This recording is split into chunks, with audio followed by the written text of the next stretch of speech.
عبداللہ بن مسعود رضی اللہ عنہ کہتے ہیں کہ رسول اللہ صلی اللہ علیہ وآلہ وسلم نے ارشاد فرمایا، جس شخص کے دل میں رائی کے دانہ کے برابر تکبر گمنڈ ہوگا وہ جنت میں نہیں داخل ہوگا،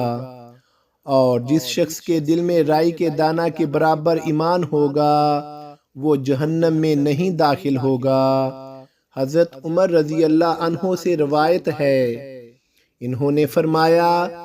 میں نے رسول اللہ صلی اللہ علیہ وآلہ وسلم سے سنا، آپ فرما رہے تھے، اگر تم لوگ اللہ پر اس طرح بھروسہ کرو جیسے اس پر بھروسہ کرنے کا حق ہے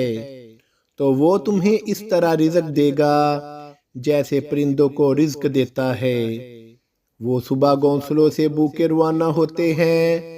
اور شام کو سیر ہو کر آتے ہیں۔ اللہ مجھے اور آپ کو ان احادیث پر عمل کرنے کی توفیق عطا فرمائے، آمین ثم آمین یا رب العالمین۔